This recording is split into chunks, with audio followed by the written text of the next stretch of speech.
anyone building a business, I hear too often people like, oh, I just need funding. I just need funding. And I'm like, you don't know what you need. Like coming from what I know, what I've seen and what I've experienced on my own, I'm like, you don't know what you need.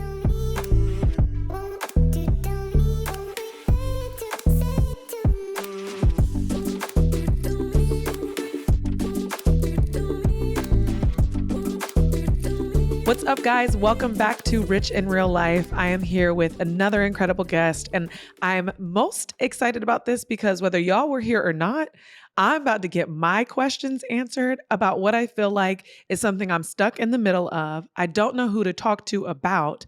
I can't seem to find the expert when it comes to scaling your business or pivoting or adjusting to make those margins bigger to be able to grow your business in a real way without pinching pennies. If I can get my questions answered, y'all are lucky you just get to sit in and join the club in on this one.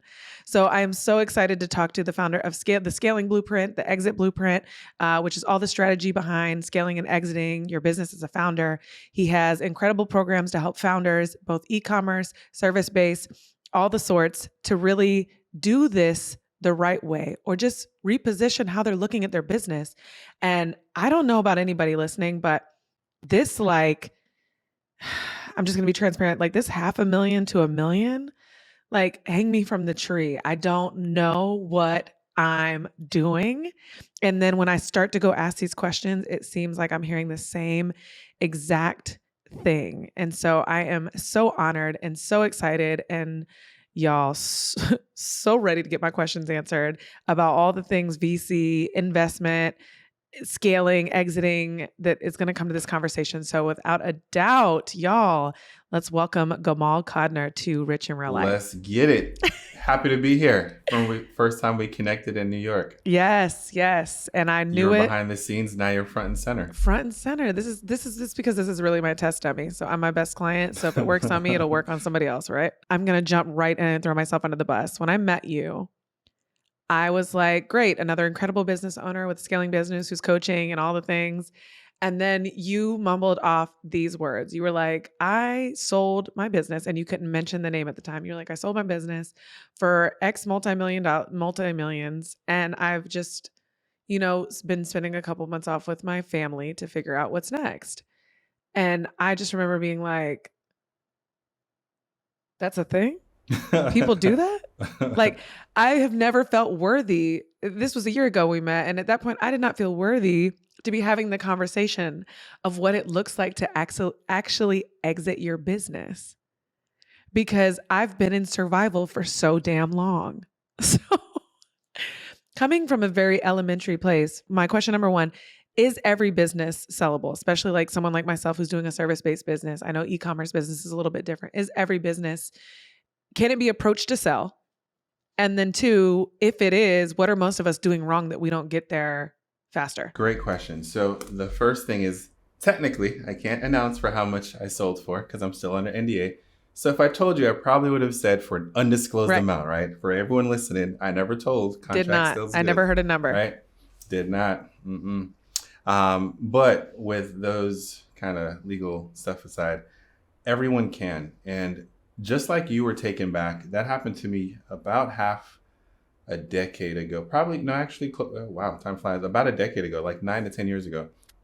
I was at a networking event in my 20s, and I ran into this random black guy who happened to be Jamaican. I'm Jamaican. And so I was like, oh, I never meet Jamaicans at these type of networking events, because I was like networking with other private equity and like accountants, bankers, lawyers. I was in my corporate world, I was a trusted advisor to lower middle market CEOs. So people with $5 to $100 million businesses, I was part of their advisory team. And I met this guy and I was like, yo, what do you do? And he was like, oh, I buy and sell businesses. I was like, what? What are you talking about? Like, what is that? All right. And he's like, yeah, I'm in private equity. I raised $320 million from Goldman Sachs. And by the way, we just sold our business to Dell for 900 and something million. I was like, wait, what? What do you do? And that was the first time I got privy to the world of private equity and mergers and acquisitions. And so he was like on his way out, but I was like, hey, let's exchange info. Like, how do I learn more about this? And he gave me 2 books, and he was like, here's my info, text my secretary, email, whatever it was, and we'll set some time up. And I happen to be a nerd, so I read both of the books. And by the time we met up, he did like a pop quiz, and I passed it. And so he's like, 7, 8 out of 10 people never take the advice. They just want to like waste my time. So I tell like, thanks for reading that and not wasting my time. And so because of that interaction, a bunch of others, I shadowed him for the next 3, 4 years, and I learned everything I could. And he sold another business for like $500 million. He sold multiple companies. Eventually we got so close that he started his own family office, and I helped him deploy like $50 million, learning everything about it, figuring out, investing in, growing and scaling real businesses. And so when I got to, I wanted to stop doing that, and I actually raised $15 million to buy my own business that failed miserably. I was inexperienced as an operator. I decided to take some time back and like run and operate my own business. So it's like a lot different in paper and theory than actually in the day to day, right? We all know that, Yes. right? There's so many things that just happen. You're juggling so many hats. As an investor, or it's easy just to look at the financials and look at a couple things and say, all right, go do it, or yes or no. But when you're in the business and your kid is sick and the car broke down and the this and the accident, the family member is sick, you're not in a clear space to like make black and white decisions like if you're removed from the business. And so becoming an operator and building my own brand and then selling my own brand was easier for me because I've seen it done at a larger scale, but still one of the most difficult things I've done because I wasn't in the trenches. So based on that experience, I can say pretty much all brands are sellable, all businesses are sellable. He and definitely service business and definitely e-commerce business, which is the niche that I spend a lot of time on. And what makes a business sellable is a couple of things. And so before we get to that, what is selling a business, right? A lot of people ask me that. What is selling? A lot of people, especially in like the underrepresented space, when you sell, if you're woman owned or black owned and you sell to a majority company, we get all the media notion about like selling out or turning your back on your crew. And that's such BS. Like only 1.7% of all venture capital funding goes to either a minority or a woman, even though combined they make up about 54, 55% of the population. We only see less than 2% of that.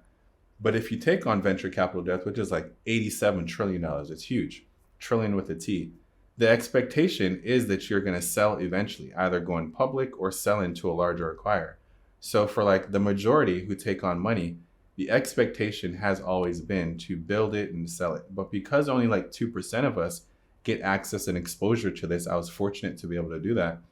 They don't see that as an end path. And so when a lot of people are talking about exiting, they don't really understand it. So let's start there. Exiting or selling your business is you own 100% of it, and you either sell some of it in exchange for equity, which is raising VC money, or you sell up to 50, 60% of it, which you bring on an investor or a partner to help you grow the business, which is the most common path, or you sell 100% of it, where you just give the whole business over to someone to take it to the next level. And the only things that you really need to do as a small business owner to do that is to have something that's strategically valuable. So, a $300 million company isn't going to buy a 7-figure brand for the money. They could go do other things and make that money. They're buying you for community or the audience you're building or something, your special sauce that they can't do. And the other thing is oftentimes we start off and we're the face of the brand, and we're the people who people are buying from. And it's great up to that 500,000 mark, but between 500,000 to $1 million plus, you have to start removing yourself from the business. And that's when a lot of the bottleneck and the friction happens. That's why that $500,000 mark is so stressful, because it's hard for you to do, because you've spent years, certainly months, oftentimes years, getting there. And you pretty much have to stop, kill your ego, and start over with a brand new business while not disrupting the existing business. So it's pretty tough. Those are the two things. We should just stay there for a while. Okay. About to get real elementary. Because I've been talking. No, this is so good. Again, like I said, this episode is for me, and I just let folks listen because this is really for me. So here's my free consulting call. I'm going to really get elementary here on how unaware of this I was. Gamal, I don't know anything outside of build relationships, market your services, market your testimonials, raise your prices, and then provide a great service, and do it cyclically all over again, over and over and over. And it has been just the last year or so where I've met so many friends that are either their businesses are being acquired or they have VC funding. And this funding concept was like so over my head because I'm like, one, give pieces of my baby away. Do you know what I've done to build this? Two, so I'll get to my question about this. I absolutely do feel stuck. I am at that half mark and it feels like I know how to get more money in. I can do that. But it feels like it only costs me more to bring in more. So I'm like, are we getting anywhere with this? And if I get to this million mark, am I only going to create minute margins that are unnecessary and they're going to overwork the hell out of me? So then people are like, oh, and I get that all the time. Well, then just go get an investor or go get VC funding, or like, then you can really scale. And then the question comes back to me where I'm like, one, what does that even look like? And two, is that the answer? And I think there's so many components to this of like, I've had to ask myself, do I want $1 million business? Do I want to grow to scale at that level? Can I be the business that services at that level? Like, is a service-based business supposed to be at that mark? And do I want to give pieces of what I've built away? But I have really come to the conclusion, and I'd love for you to argue with me, that I'm like, I don't think I'm going to get these crazy margins that will allow me to acquire assets and build wealth off of the production side of my business. I feel like I actually have to do other things, like add-ons to the business, because I've seen the churn and burn cycle inside my production business, if that makes sense. Yep. And so I'll talk from some specific examples on e-com. So there are inflection points with every industry, which what that means is the amount of effort versus the reward for that effort kind of goes and grows gradually. And then the effort, so then you reach a point, right? Let's say like the 50K mark. And then the amount of effort that's going to get you from like 50K to like 50K per month to 150K per month versus the ROI on that diminishes.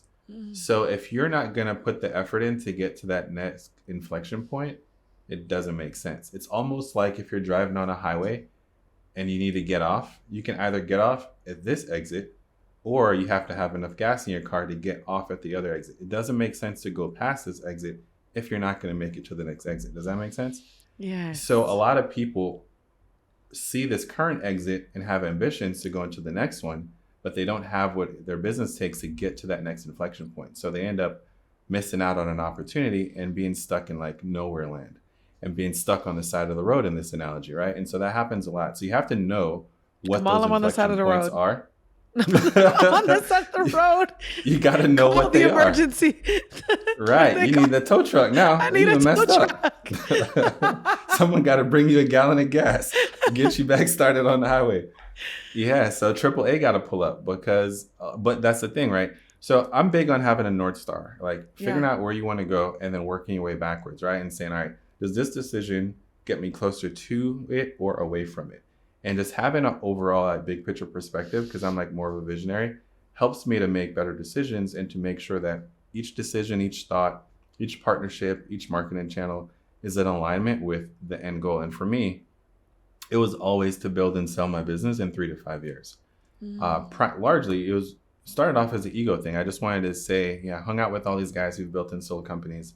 There's like less than 2% of people are able to do this. I just want to be able to say like, yo, David, who's my mentor that I talked about, or a handful of friends that I know, hey, I was able to do it too. And I lived the experience.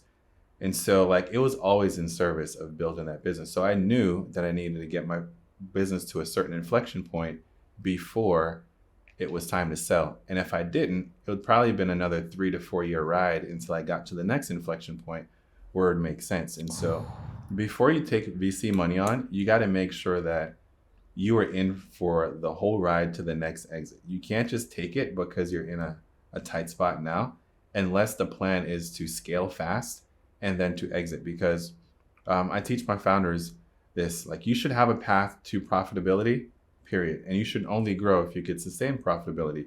Because a lot of the times when you take on VC money, especially as an e-com brand, the expectation is for you to scale revenue so that you can get a new round of investment once you hit a certain revenue threshold. They typically don't care about profitability. And that second investor is then going to grow you to become acquired.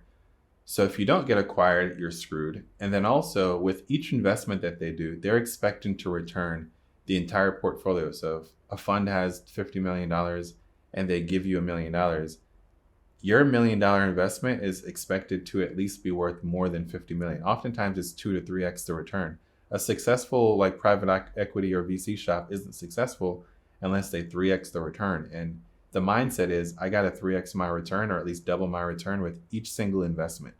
So if you're not ready to like take on that hockey stick growth at all expense and lose sleep and scale at all expense, you shouldn't do it. So you mentioned hockey stick growth twice. So explain to us what hockey stick growth means. All right, so looking at your revenue, this is like typical, like linear growth.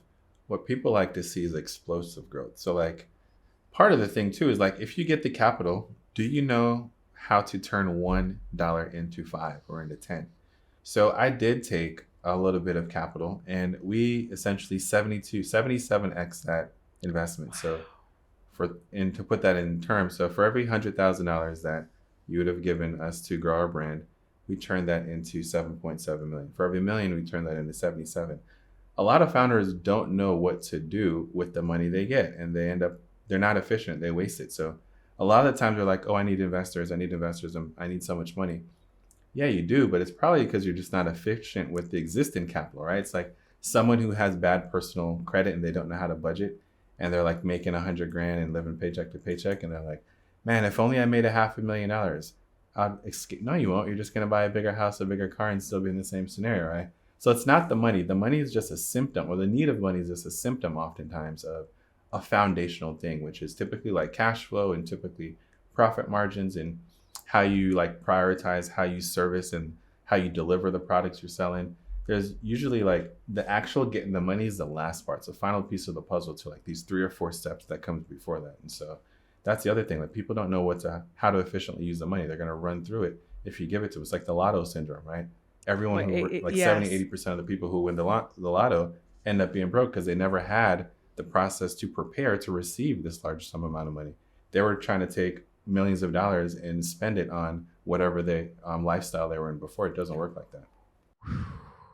What is with working with these founders that you are trying to help? And I want to get into why in a minute.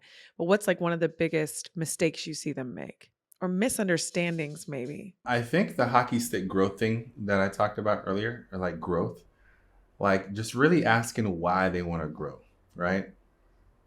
And oftentimes they don't have great reasons other than ego. Ooh. And so I was, and this is me talking to myself. I had to do a reality check too. I was one of them. I was so caught up in the screenshots of the 6-figure months, whatever the number is, right? But now that I'm a coach and I am the coach to your favorite coach and your favorite brand, and I get to see people behind the scenes, right? Their shit is messed up. Like people are struggling, like the biggest name. And I'm not saying that in a way to like take away from what Yes. they've built, right? But it takes more than aesthetics and looks. You have to really start getting into the weeds of your business and understanding your business and become a real leader to build something, right? Oftentimes the brand and the brands that we admire, they outsurpass the leadership ability and the CEO ability of the founders.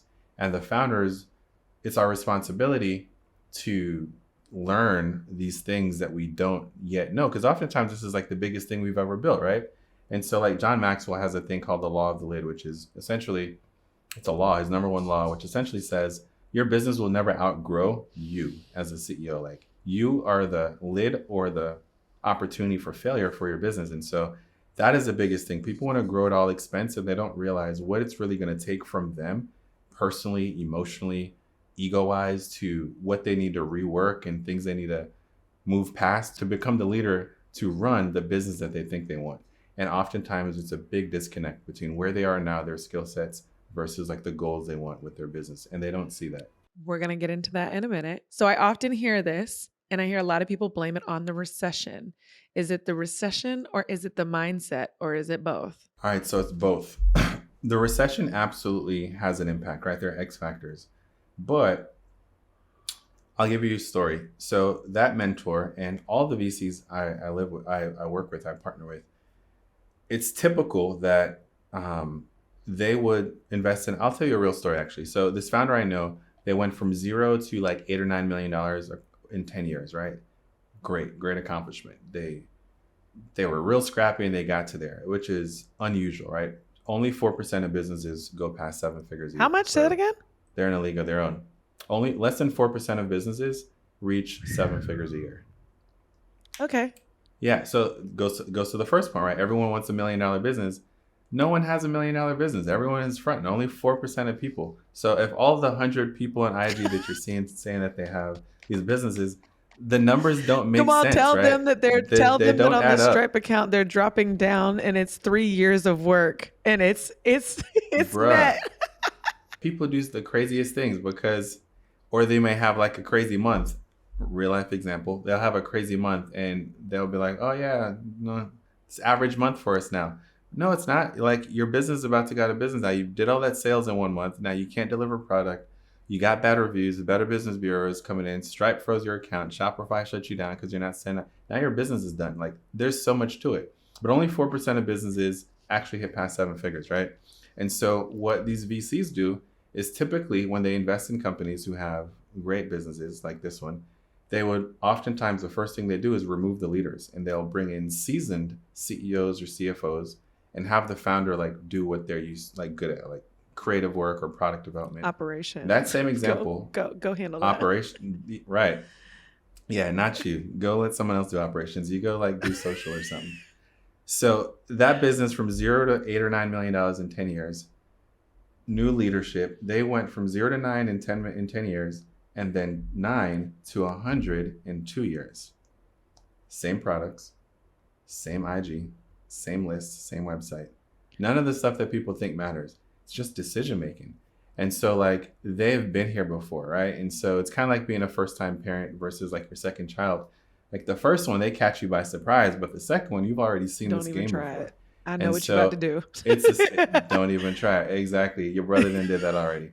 So that's the same thing, right? So recession and X factors do happen, but that's because we're like new entrepreneurs. We haven't been through a recession before, where the unseasoned person is ambitious that they're going to move past it. The seasoned entrepreneur knows that a recession is coming. They've already put the pieces in place to be able to survive the recession. So it's just a difference.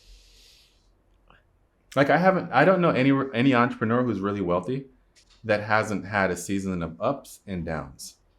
And so when they're up, they prepare for the down and they keep things medium. When they're down, they know it won't last and they've already had the plans in place to get back up. It's just the inexperienced ones who are kind of like new money, where when they're up, they don't think that they're ever going to be down. And when they're down, their ego is so attached to where they used to be just a few years ago. They don't do the things that they need to do to really like adjust for this new reality. And then more so plan and prepare and adjust to get out of this new reality and back to track. And they just stick to what they knew, like in the 2020, 2021, when everyone could make money online and everyone was rich. They're not doing what they need to do now because their ego is stuck on when they used to make a lot of money a few years ago. And I'm not talking to anyone in particular, you know. No, you are. It's just my passion. I was like, talking. I feel like we know the same folks. I think we know the talking. same people. You talking about some people I know. Because I sat in that era. We sat in that era in 2020 and 2021. You could do a webinar every Sunday and make Right. 40 to 200, 500,000 a webinar. Right. You could rake in cash. You could call it to you. And now those plays don't work anymore. And I always take this to a social side of like, nobody even wants to see your perfect webinar. Everybody wants you to be authentic and tell them what's really going on and be a person behind a brand and all the things. And so I'm listening to what you're saying, and y'all, he's hitting this right on the head because this is the majority of the folks I know that I started with. When you said a moment ago that John Maxwell's rule is literally that you will never do better. Your business will never be bigger than you, AKA based on your mindset and the way that you operate, your business will never be bigger than that. I'm listening and I'm like, pin the tail on the donkey. You're talking to me. Like, this is me. And it feels like those things are invisible, but I know what a lot of those things are. I think I'm just stuck and stagnant on what the best next step is. So for myself and entrepreneurs like me, what is a lot of the things you tell people? Is it books? Is it, obviously like get a coach, there's all the things, but like, what are some of the first couple of things you would tell me to assess, or someone like me to assess mindset wise, of like, your business is going to be stuck wherever you are. I can tell based on your mindset. A lot of the information out there focus on one type of gap and support and not the other. And both are required. So like personal and business intertwine. If my marriage sucks, if I'm unhappy, if I'm depressed at home, if I don't have a companion or whatever, I can't show up to business and be a rock star, and vice versa, right? If I'm losing money over here, I can't show up and be present for my family the way I know I can. And so what most courses teach now are like ability gaps. And so this is like the ad you need to learn. This is like, I don't know, the TikTok strategy. This is how you make a VSL, whatever the thing is. It's like all about abilities and things. Completely overlooks the mindset and motivation gap part. And that is like ability gap and mindset gap are the two gaps to really have like full transformation. And so that is like, now that you know everything that you should be doing, why are you not doing it? Or why are you not doing it to your full ability? Or why are you self-sabotaging, right? Or why are you saying yes to things that you know you should say no to that aren't in alignment with your goals? And so our program has both. That's one thing that's super unique. We have like this whole like peak performance coaching, like a motivation gap piece where it's like therapy for business, where one of the founders literally said, yo, this thing changed, this thing saved our marriage. Like the founder's husband said that actually. He attended one of our retreats and was like, yo, this program saved my marriage. So I just wanted to attend to like be a part of it. He wasn't even involved in the business. And that is the most important thing because there's so much happening. You feel so lonely. You just need someone to talk to. So whether it be a therapist or a specific coach that helps in this, I think that's a big piece of it. Because the actual information, we teach fundamental things. We teach like, digital marketing fundamentals, like things that have been around since the 50s and 60s. The foundational stuff, like people want health, wealth, and love, right? People want to be motivated. There's like 8 fundamental things that cause people to take action. The mechanism doesn't change. The thing that people need support on and get stuck on a lot more is like their willingness to do it, their motivation, their belief in themselves, and their reality of what their reality is. And like, you can't know and do what you don't know exists. And so by being around other people who are normal and they're accomplishing these crazy things, it becomes more realistic to you. When I first heard David do this $900 million deal, I was like, oh crap, like this guy's a superhero. Then I got so much confidence to do it myself because I just hung around him for 2 years and realized that he was actually smart, but like very attainable, the things he just did. It was like intentional. It wasn't like luck or some magic superpower. It was just like information and action and consistency. And so I think that is the biggest part that online misses, and founders, especially online entrepreneurs, need to invest more in, and they don't pay it enough attention. That's a long answer, but I hope that made sense. This is so good. This is so good. Cause I feel like this last year and a half for this conversation is so important for me because it's been this last year and a half where I feel like I've really actually had to become a CEO. Like I was a salesperson for my business. And then I was like, like deliverables and ops. And then like, this is the first year that like, I'm like, oh, I was today years old when I realized you could be making money in the business, but not be doing well. Yeah. Like there's just so many things, and dealing with team members and burnout and staff and just like, and then the margins being paper thin and still raising my prices, but to keep up with the quality, everything increases. And then inflation and oh my God, like all these things. And I'm like, what? It's important to realize that the success is not really a destination. It's a journey. So you never really get to the point where you feel like it's taken care of. The goal is to just get better at it and to stress and worry about it less. So it's not keeping you up at night.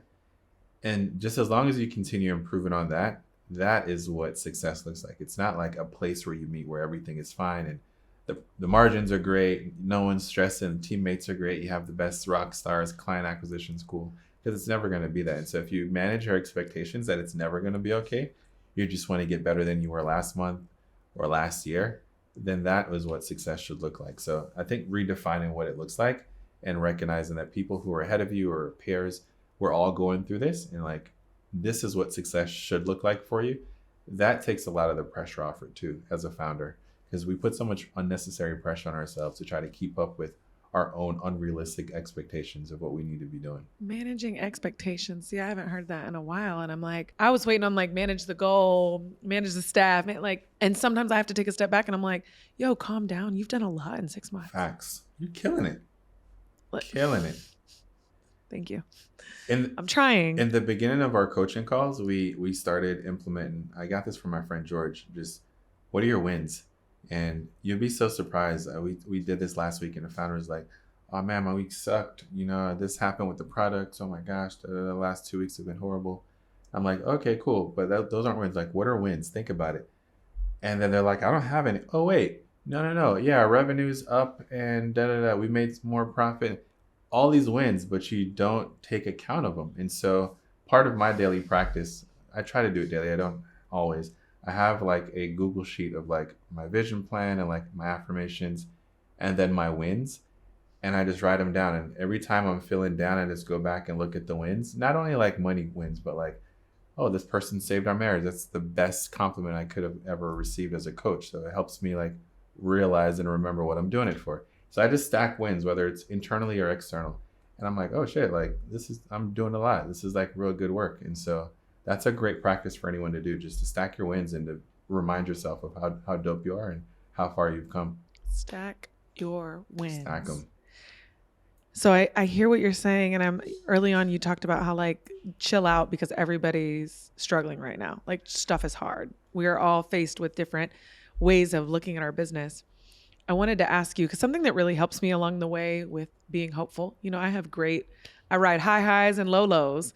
And, when a lot of times when I hear what other people are doing, it helps me a lot when I hear that like people are going through the same thing that I'm going through, or that something I think that is very messy is normal.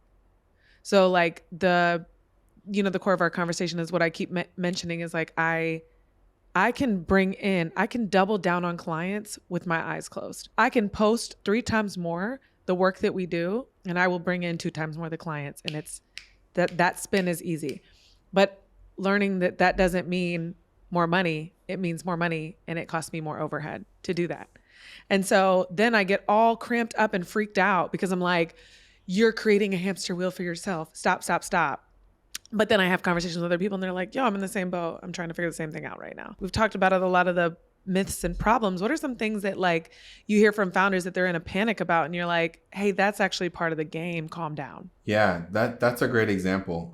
That's probably one of the top 2 things we support founders on that they don't even know they need to do. So for example, we would have people who are like, I'm at 50, 60K. I can't get past it. And, when I have products, I sell out, but I really need these other things. Like I need money or I need a team or whatever. And then when I go deep into like, how long does it take you to make that product? Which of these 20 products online, like which ones are your top 3? And it always boils down that only 3 or 4 of the products are the best sellers. And maybe the best sellers, what we found was that one of the best sellers isn't even profitable. So is it better to sell that just to hit revenue numbers? Or to remove that and actually maybe do 35, 40K per month, but now actually make money. And so like doing the slow, boring work to become a CEO and like figuring out as a per product or a per service, the profit on that, not the revenue, who cares about that, the profit, and then more so the cash flow from that. Because in some types of stuff, like you could make profit, but for example, you sell coaching or you sell services, you may pay $2,000 to acquire a customer that maybe pays you $1,500 to get a deposit, and you may see like a payment plan over the course of the next few months, right? And so if you look at the revenue, you're like, oh yeah, I'm spending $1,500 on ads and making 5K. This is good, but you're losing money up front to acquire them. So why would you want to scale that, right? You got to figure out a way to at least break even or make money up front. So oftentimes you're much better off not scaling that, having a different compensation structure or payment structure where you actually make money and having a smaller business that actually makes more money.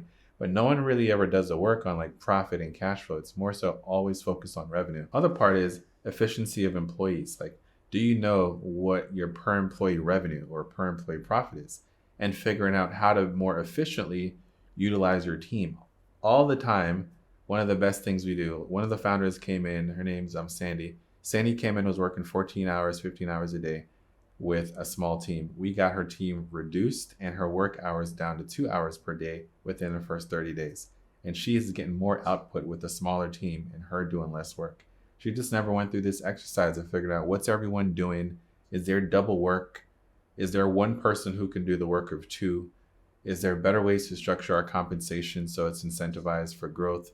And just all these other things that no one really has conversations around and no one really talks about on social because it's boring and it's not cool.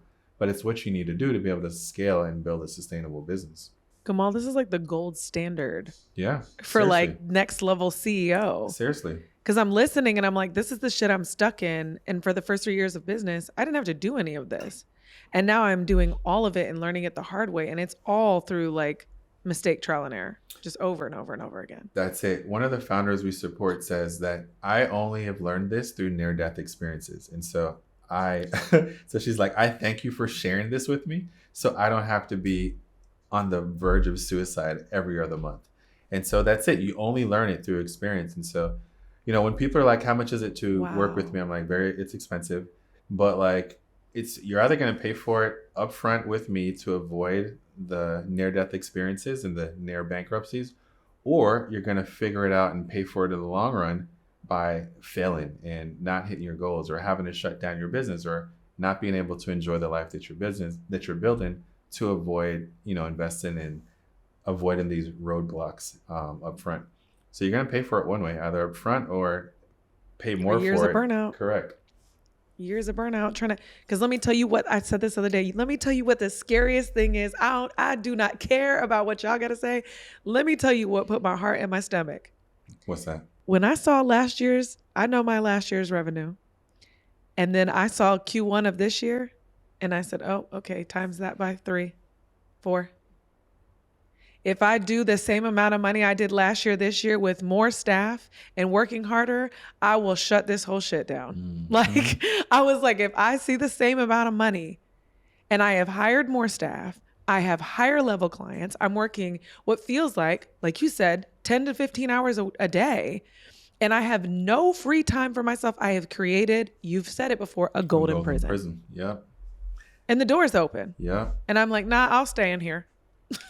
We self-sabotage. But it's because you're at an inflection point, right? So it's not a bad thing. It's just like when you're starting off and it's maybe you or one other person, it's like the things that you need to have monthly to like survive is very low. So like, you can generate revenue and like starting off, the gap between your revenue and your expenses is very high. The more you grow, your expenses tend to scale. And one of my billionaire, like one of the only billionaires I know actually, he commented on a post about that, about like, hey, I said most 7-figure founders actually hate the business they built, but they're pretty much too pregnant to like remove themselves from it, right? And he was like, that's really the same thing with just overall richness and like net worth. He says it becomes a point of diminishing returns where like, you're in pursuit of this money, but it comes with so many other issues and you separate yourself from like real people that you start to become unhappy even though you're making more money. So like what he was saying is everything in life has inflection points. So you just have to be willing to like know what it's going to take to get to that next exit on the highway of your business, your life, your money, whatever it is.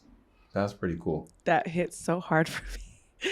What are the 2 books that your mentor told you to read? Yeah. So the first one was Barbarians at the Gate. And the second one was this book called Why Should White Guys Have All the Fun? About yeah, it's actually a genius title. It's about what we're talking about. Like they have most of the money out there to grow their businesses. And so it was like a mixture of a biography and autobiography for the first person who did that, built a $1 billion business through other people's money. His name was Reginald Lewis. And so that was cool. It's like other perspective on other ways to build a business and what people look at to build billion-dollar empires and how you can apply that to your day-to-day operations for your not so billion-dollar company yet. Let me wrap with this. Do the majority of founders that come to you with these overwhelming problems that are obviously trying to either fix their margins, fix the hours in which they work, really, like to me, it's really just become this elite CEO at scale. That's it. are most of their problems fixable? Like, have you ever had situations where you're like, you're capped, like what this business is, you're stuck? Or is it most of them are most of the problems are solvable? Most of the businesses have all been solvable. There are some that have required, the best thing is to just file bankruptcy, or the best thing is to shut it down, right? But I wouldn't let you join to do that. Just be like, just need to shut this thing down. But like, I don't like, don't pay me the money. Yeah. Shut this thing Just down. keep it. You don't need it. But yeah, so like we're currently supporting a founder who has an amazing brand, scaled revenue, scaled in stores, but the numbers weren't numbering, right? And so they were just so busy being visionary founder, building an amazing brand, but the ops and the finances and too many product SKUs and support, it was too cash heavy, right? Like she needed months and months and months of cash to support the business versus running a lean, efficient business where you only need a couple months of cash. So the best solution was to just start over and like file bankruptcy and like clear out your debts, clear out your bad debts, negotiate with a couple of people, and take this brand and like give yourself a better level playing field so you have more of an advantage to succeed. And so like one of the things in that book was bankruptcy and failure sounds bad to everyone else except those on the inside. And so you hear about how Trump has filed bankruptcy multiple times and he's, presumably rich. That is part of the plan. That is an option that we have as a founder, but our society, our ego doesn't allow us to think that that's a great outcome. And so we're so fear of failure or fear of what other people will think that we don't oftentimes think about that. But real business people go through bankruptcy and restructuring all the freaking time. And so that's recoverable, basically. That's recoverable. That's like worst case scenario. Most of the stuff that we're talking about is, 60 to 90 days, you'll be in a much better shape. Like the person who said her husband said she saved her business, she was ready to quit this thing. And within 90 days, she had like the business she said that she's always wanted to build, but just didn't know how to. Like founder after founder, within 60 to 90 days are like, for the first time, I'm actually excited about my business. This thing saved my marriage. These are the reviews that we're getting within 60 to 90 days. The majority of them are Gamal, fixable. this deserves a better name. It does. This deserves a better name because I'm listening to this and I'm like, no one understands the problem, because I could go in on all of the logistics all day with you. But what the real problem is I keep having this mirror moment in the mornings where I'm like, I didn't sign up for this. I didn't do this to live in a condo with floor to ceiling windows on the water that I don't ever go outside anymore because I don't have time. Horrible. Because I'm either traveling to someone or I'm working from sun up to sundown. And I'm like, is this rat race worth it? Is this what I'm going to do? Jessica, is this really what you're going to do for the rest of your life? Like, is this solvable, or do you need to bow out gracefully? And am I too pregnant to do that? Because what do you do when your name rings bells in the streets, but you don't know how to fix the problem that you have? Do you want more? I'm being funny, but I'm like, do you want more smoke, Jessica? Is that what you want? Like, you want to keep running up the same hamster wheel or what? The thing is, most founders don't. When they're forced with that question, they're like, yeah, I want to work with you because I want to scale. And we figure out that they actually don't want to scale. They think scaling is going to like get them past this reality of what they really want is just a more balanced life. But they actually want to enjoy the money they're making, right? They want to make money and then enjoy life a little bit better. And so like, it just really depends on where you are at the inflection point. Like you can't turn back.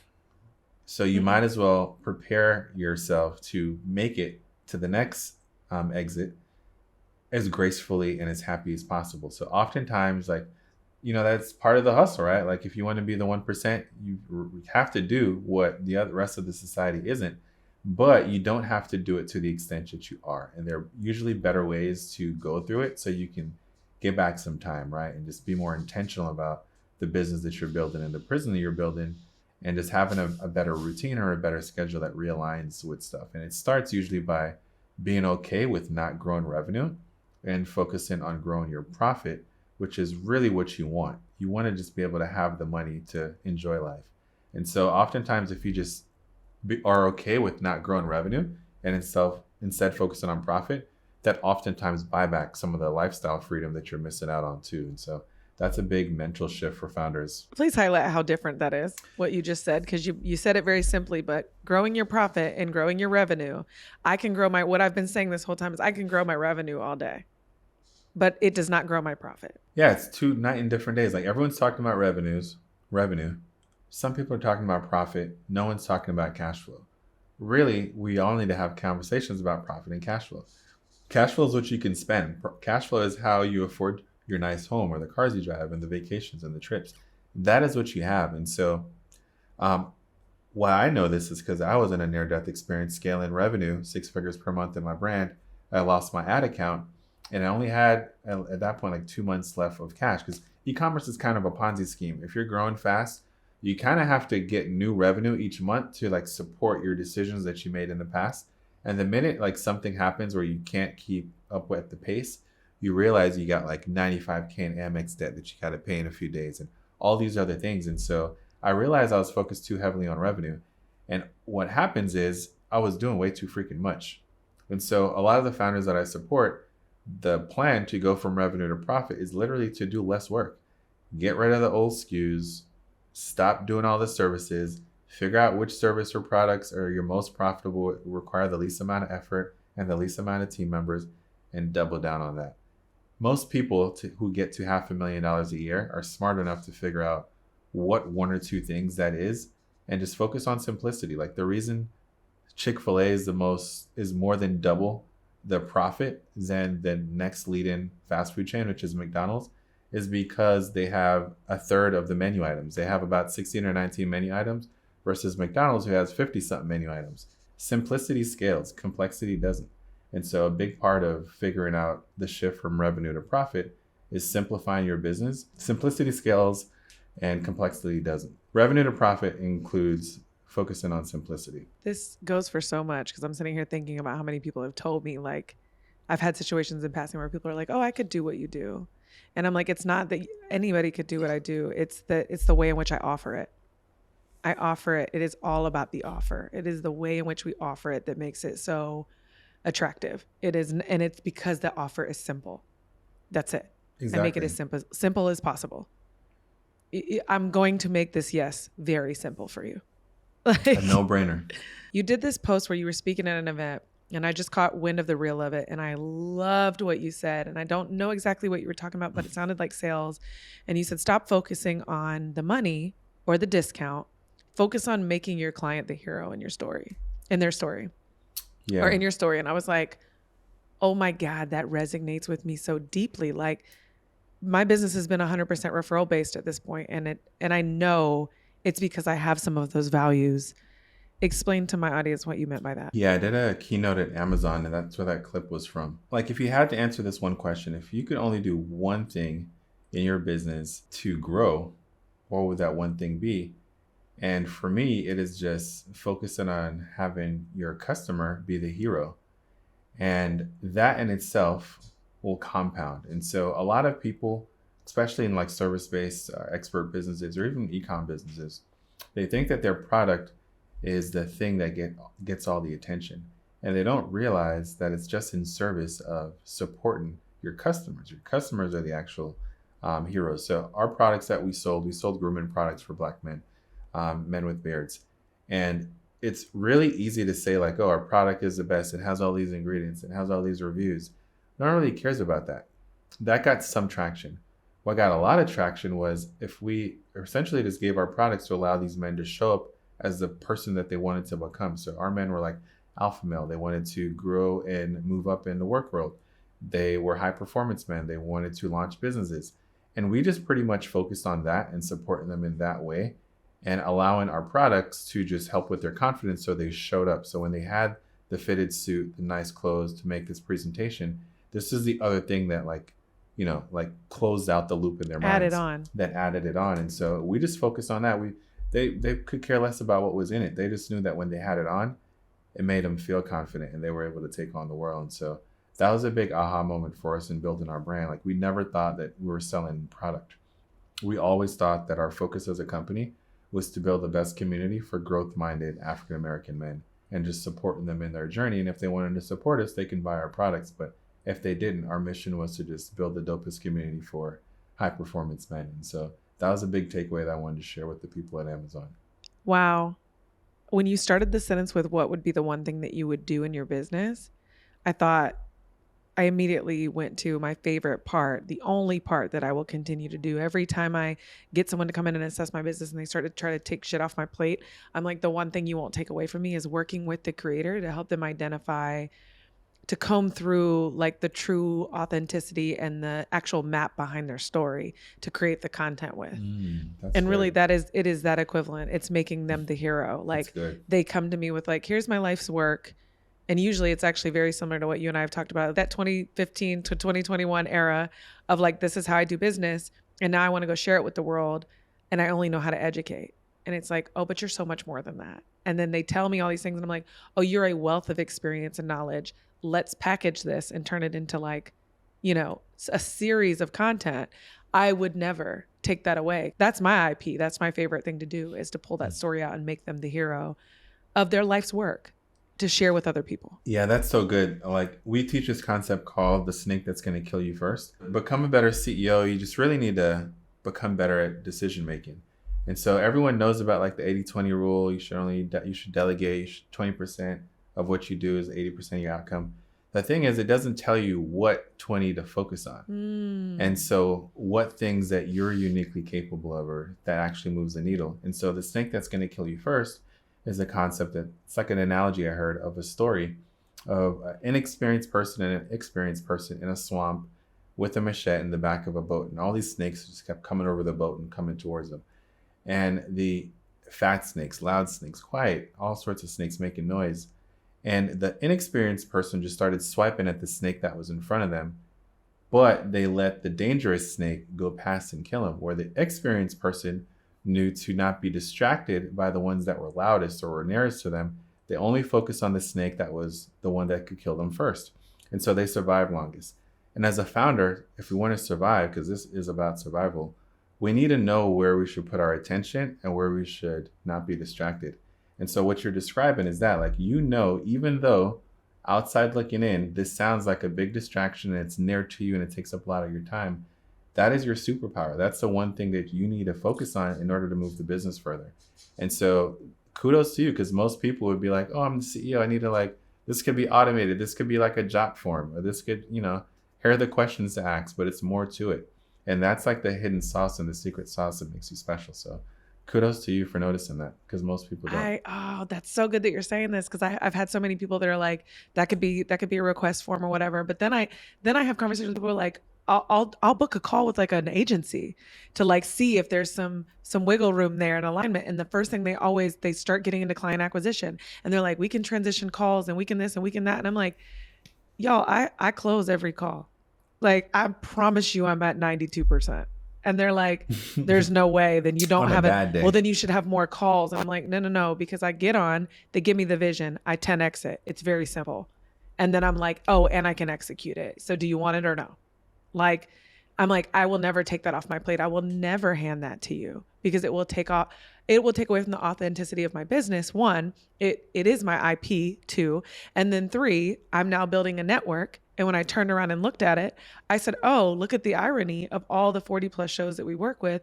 They're all thought leadership. They all hold the same values as me, and they all help progress their listener into some significant transition, because I only took on and connected with clients that I could use that IP with, about helping them with their story. There's nothing wrong with that.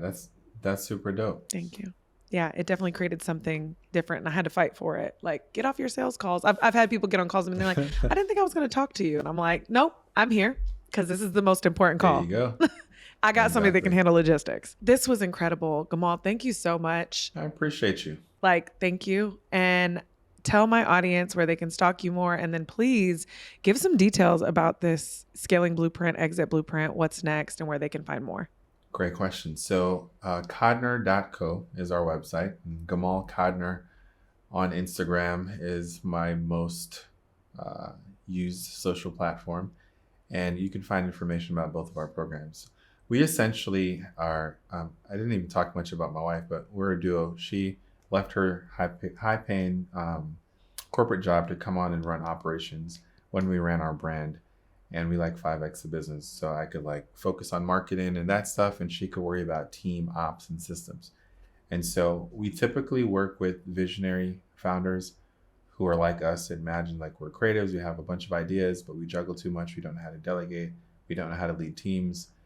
I help you become more like the people that we should be. So we've effectively created an online MBA program for now e-commerce founders who want to learn about finances, ops, and marketing like fundamentals so they can grow and scale past their current bottleneck and build a business that they actually enjoy again, right? And so we have two tracks: people who want to just scale. That's our most common track. And then we actually work one-on-one with founders who want to scale with the intention of building up their value to get an investor or to sell in the next 2 to 3 years. So Scale and Blueprint and Exit Blueprint are the two ways we currently support founders who want to have a better life as an entrepreneur. Amen. You're literally screaming my name. Got it. I heard you loud and clear. All right. And so everybody, This was a dope convo. This was. Thank you so much. I hope you guys got as much value out of this as I did. This is literally what I wanted. I literally feed off your content, and I'm like, this man clearly knows what he's doing, and you have a heart for founders. And so anyone building a business, I hear too often people like, oh, I just need funding. And I'm like, you don't know what you need. Like coming from what I know, what I've seen, and what I've experienced on my own, I'm like, you don't know what you need. And so I wanted to have this honest conversation with you, and you delivered on that. So I can't thank you enough. Guys, go follow him. Gamal, thank you. Appreciate you for having me.